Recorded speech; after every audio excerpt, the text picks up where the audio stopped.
en tête, vous êtes le responsable PDG en un mot, des vins 8 têtes. Combienième génération? Je suis la 3e génération du côté de mon père, puisque c'est mon grand-père qui a créé la société.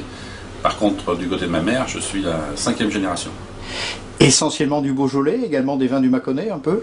Donc je fais 80% vin du Beaujolais et Mâconnais, mais très peu de Mâconnais, et 20% un peu de vin de pays. Voilà. Mais je suis essentiellement Beaujolais. Vin de pays, maintenant des IGP. Exactement. Où êtes-vous installé? Donc je suis à Saint-Didier-sur-Beaujeu, au lieu d'Île-et-Dépôt, un site un petit peu historique, puisque c'était une étape pour les vins qui partaient sur Paris. Donc dans le petit village où je suis, il n'y a que des caves. Quelle est la typicité de vos vins et des Beaujolais en particulier? Et puis on parlera après du nouveau. Moi, ce que je recherche justement, c'est vraiment la typicité beaujolaise. Alors, je ne suis pas contre les vins un petit peu atypiques, des cuvées un peu spéciales, mais ce que j'aime, c'est ce côté fruité, frais du Beaujolais, et je pense qu'il est important de garder cette spécificité et avoir un langage clair vis-à-vis de nos clients.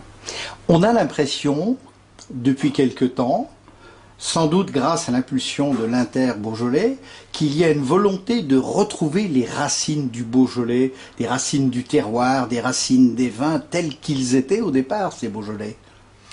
Tout à fait, il y a eu des grosses améliorations. C'est vrai que pendant quelques années, on a connu un peu une certaine facilité dans la vente de nos vins grâce au Beaujolais nouveau.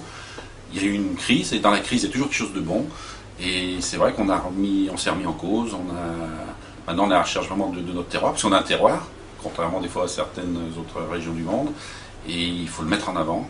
On a des terroirs magnifiques, un paysage magnifique, un cépage aussi magnifique, qui est peu connu, puisqu'il ne représente rien dans le monde. Le Gamay, monocépage du Beaujolais. Le Gamay, voilà, très peu connu. Et je pense qu'il est très important, il est important pour notre région de le mettre en avant et mettre en avant nos terroirs. Alors, on est à quelques jours du lancement du Beaujolais Nouveau 2010, Beaujolais Nouveau, Beaujolais Village Nouveau. Votre sentiment sur ces primeurs qui vont sortir d'ici quelques jours? Alors c'est toujours difficile pour quelqu'un qui fait son vin de parler de son vin, mais par rapport à 2009 qui est une année magnifique, cette année on a des vins un peu plus parfumés, un peu plus friands, et pour moi on a même un vin plus plaisant que l'année dernière.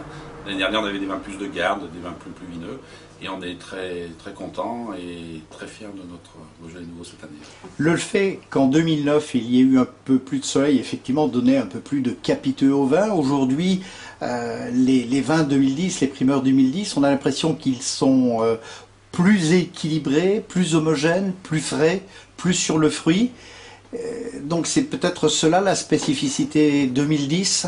Toujours dans la qualité, mais encore plus dans l'homogénéité et dans la typicité nouveau. Je pense que vous avez tout résumé, c'est de dire il est plus Beaujolais, tout simplement. Et c'est ce que j'aime, et c'est souvent ce que les gens aiment, justement, ce côté facile à boire, côté de convivialité. Et je pense que cette année, tout est réuni, justement, pour que les gens prennent du plaisir à boire ce Beaujolais nouveau. Alors, large soif avec modération, puisqu'on est à la télévision. Pas trop que dégustez-vous? Donc là, c'est un Beaujolais Village Nouveau,